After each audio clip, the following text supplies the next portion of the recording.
अस्पताल में रात के वक्त जब मरीज और तीमारदार आराम कर रहे थे, एक शोर ने सबको दहला दिया। रॉकेट का एक ऐसा शोर गूंजा जिसे कई किलोमीटर तक सुना गया।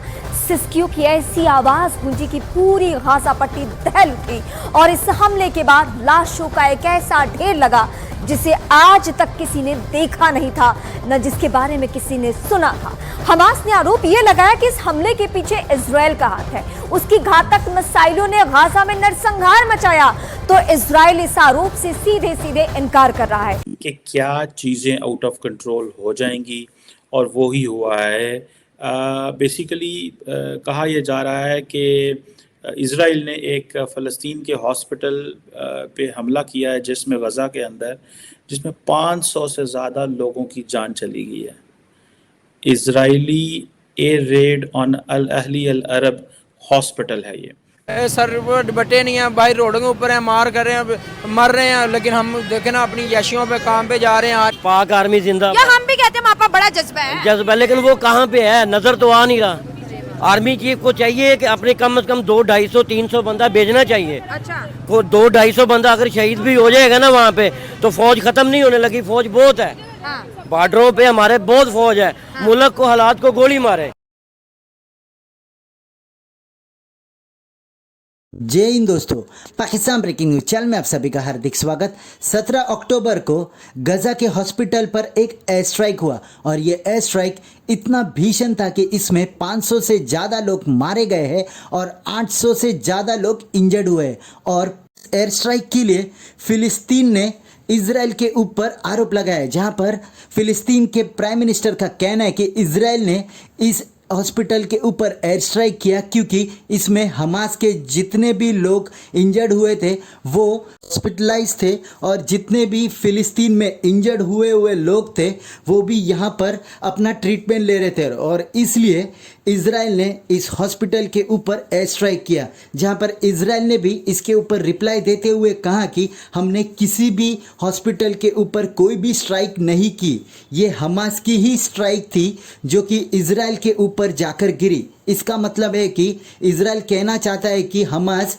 इजराइल के ऊपर स्ट्राइक करना चाहता था, पर वो मिसाइल मिस फायर हुआ और वो गाजा के हॉस्पिटल पर जाकर गिरा, जहां पर पूरे मुस्लिम कंट्रीज में भी इस हॉस्पिटल के ऊपर स्ट्राइक के बाद साथ दिख रहा है, जहां पर ईरान ने अब सरेआम कह दिया कि हम इजराइल के खिलाफ लड़ेंगे। वहीं पर लेबनान और सीरिया के लोग भी इजराइल के खिलाफ प्रोटेस्ट कर रहे हैं और अपने ही गवर्नमेंट से मांग कर रहे हैं कि वो उनको इजाज़त दे कि वो इजराइल के खिलाफ जाकर लड़ सके। जहां पर हमास के टॉप लीडर का कहना है कि जो भी कुछ इजराइल ने ये गाजा के हॉस्पिटल के साथ किया है उसका उसे बहुत करारा जवाब मिलेगा। तो क्या आने वाले दिनों में हम देख सकते हैं कि एक और बड़ा मिसाइल या एयर स्ट्राइक इजराइल के ऊपर हमास के द्वारा किया जाएगा?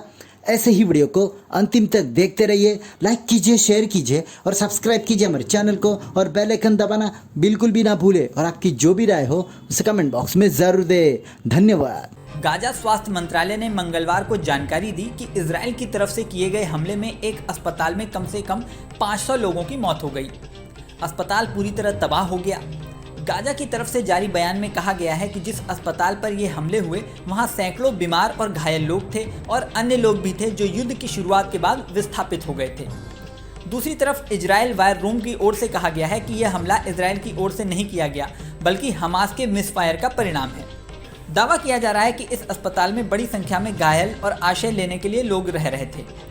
यह 2008 के बाद लड़े गए 5 युद्धों में अब तक का सबसे घातक इजरायली हवाई हमला माना जा रहा है। गाजा के अस्पताल में हुए विस्फोट के बाद एक तरफ अरब देशों में उबाल है और वह इजराइल पर आरोप लगा रहे हैं, दूसरी ओर हमास ने इसके लिए अमेरिका को जिम्मेदार ठहराया है। कट्टरपंथी संगठन हमास का कहना है कि गाजा अस्पताल में हुए हमले की जिम्मेदारी अमेरिका की है। अगर आप देखें क्या नाम है उनका, अमेरिकन पोजीशन को देखें, जिसका वो कहा जाता है ना कि उनको अगर आप देखें तो आपको पता चलेगा कि सारी की सारी जो इंटरनेशनल कम्युनिटी है वो इस वक्त कंडेम कर रही है कि अनआर्म्ड जो सिविलियंस हैं उन पे हमला नहीं होना चाहिए। ये एक बहुत बड़ा क्वेश्चन है।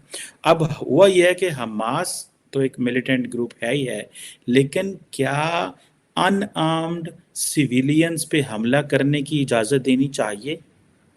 अनआर्म्ड सिविलियंस, कुछ लोगों का कहना यह है क्योंकि अमेरिका ने एक प्रॉपर फुल फ्लैज सपोर्ट दी हुई है इजराइल को कि तुमने जितनी मिलिट्री पावर इस्तेमाल करनी है करो, तो फिर इजराइल को इस चीज़ की समझ होते हुए, क्योंकि अमेरिका हमारे साथ खड़ा हुआ है, क्योंकि बहुत सारी जो वेस्टर्न पार्ट्स हमारे साथ खड़ी हुई हैं, तो वो अपनी पूरी ताकत इस्तेमाल कर रहे हैं। लेकिन मैं आपको एक बात बताऊं कि शुरू में हमने इसको जब डिस्कस किया था अरब इजराइल नॉर्मलाइजेशन को, तो हमने कहा था कि जो सऊदी अरब इजराइल के साथ नॉर्मलाइजेशन करेगा वो बैकफायर करेगी। मीडिया रिपोर्ट्स के अनुसार हमास नेता इस्माइल हनियेह ने मंगलवार देर रात एक बयान जारी किया। इसमें उन्होंने कहा कि गाजा अस्पताल में हुए हमले के लिए अमेरिका जिम्मेदार है। उन्होंने कहा कि अमेरिका ने इजराइल को आक्रामकता के लिए बढ़ावा दिया। अस्पताल पर जो हमला हुआ वह दुश्मन की क्रूरता को दर्शाता है। इसी के साथ हमास नेता इस्माइल हनियेह ने सभी फिलिस्तीनियों से इजराइल के खिलाफ खड़े होने का भी आह्वान किया। साथ ही हनियेह ने अरब देशों और मुस्लिमों से इजराइल के खिलाफ विरोध प्रदर्शन की अपील की। उन्होंने कहा कि अस्पताल पर हुआ ये हमला नया मोड़ होगा। वहीं गाजा के अस्पताल में हुए हमले के बाद ईरान के विदेश मंत्री अमीर अब्दुल्लाहियान ने ट्वीट करके विरोध जताया है। उन्होंने इजराइल के खिलाफ पूरी दुनिया की मानवता को एकजुट होने के लिए कहा है। यही नहीं, मीडिया रिपोर्ट्स में भी ये दावा किया गया है कि इस घटना के बाद ईरान के विदेश मंत्री सऊदी अरब पहुंचे हैं। ईरान के विदेश मंत्री अमीर अब्दुल्लाहियान की सऊदी अरब यात्रा की खबर तब आई है जब बुधवार को अमेरिकी राष्ट्रपति जो बाइडेन इजराइल पहुंच रहे हैं। हालांकि उनका जॉर्डन जाने का भी प्लान था, लेकिन अस्पताल पे हमले की बात खबर है कि जॉर्डन ने मुलाकात कैंसिल कर दी है और अब जो बाइडेन जॉर्डन नहीं जाएंगे। वहीं लेबनान के हिजबुल्लाह संगठन ने गाजा अस्पताल पर हुए हमले की निंदा की है। उन्होंने कहा कि गाजा अस्पताल पर इजराइल ने घातक हमला किया था। कुछ अरसे के लिए वेस्ट के लिए और वेस्टर्न वर्ल्ड और मुस्लिम वर्ल्ड के दरमियान जो हालात हैं मज़ीद फ़ायदा उठा सकते हैं, और कुछ ममालिक जो इसका फ़ायदा उठा सकते हैं कि मज़ीद वेस्ट के हालात मुसलमान दुनिया से ख़राब हों। और सुनने में तो आया है कि कई ऐसे जो ममालिक हैं उन्होंने अपने फ़ेक अकाउंट्स बनाए हुए हैं और फेक रिपोर्टिंग कर रहे हैं, ताकि और कई जो होस्टाइल ममालिक हैं जो चाहते हैं कि एक अरब वर्ल्ड के दरमियान लड़ाई हो, और वेस्ट की अरब वर्ल्ड की लड़ाई हो या वेस्ट की और मुस्लिम वर्ल्ड की कहीं लड़ाई हो, तो वो एक क्राइसिस पैदा करने के लिए भी इस तरह के हालात जो है वो कर रहे हैं, रिपोर्टिंग कर रहे हैं। फेक सहाफ़ी बने हुए हैं, मीडिया जर्नलिस्ट बने हुए हैं जो रिपोर्टिंग कर रहे हैं। एक तो ये एलिमेंट है, लेकिन मुझे ऐसा लगता है कि आइंदा आने वाले कुछ दिनों में वो जो फॉल्ट लाइंस थी जो कि मुस्लिम वर्ल्ड के अंदर मौजूद थी, और वो फॉल्ट लाइंस कौन सी थी कि अमूमन जो मुस्लिम दुनिया है वो अमेरिका को और बाकी जो ममालिक हैं जो वेस्ट में हैं, जब वो कहीं मुसलमान मुल्कों में जो है वो मिलिट्री पावर इस्तेमाल करते थे तो उनको बड़ा क्रिटिसिज्म करते थे। मुझे ऐसा लगता है कि वो जो अमेरिका ने वॉर अगेंस्ट टेररिज्म शुरू की थी सऊदी अरब में, एंड देन फिर एक उन्होंने वॉर ऑफ, एक तो थी ना अफ़गानिस्तान की वॉर को कहा जाता था वॉर ऑफ नेसेसिटी। मसरूफ़ हो गए हैं, वो पीछे से हमारे मुसलमानों को मार रहे हैं, माओ बहनें सर बटे नहीं हैं, बाहर रोडों के ऊपर हैं, मार कर रहे हैं, मर रहे हैं, लेकिन हम देखें ना अपनी यशियों पे काम पे जा रहे हैं। आज पाक आर्मी जिंदा, या हम भी कहते हैं वहाँ पर बड़ा जज्बा है, जज्बा, लेकिन वो कहाँ पे है, नजर तो आ नहीं रहा।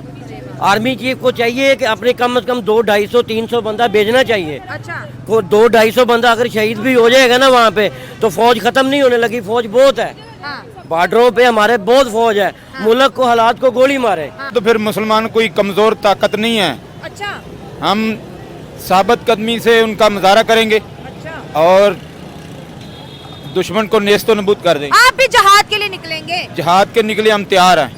कैसे? अल्हम्दुलिल्लाह फौज हमारी साथ है, आर्मी हमारी माशाल्लाह दुनिया में नंबर 1 पे आती है, इसमें कोई ऐसी बड़ी बात नहीं है। दुनिया में नंबर 1 पे नहीं आती जो भी है, लेकिन हमारी एक आर्मी अल्हम्दुलिल्लाह मानी जाती है कि ये डर भोग नहीं है, टॉप 10 में से आती है। टॉप 10 में से आती है। तो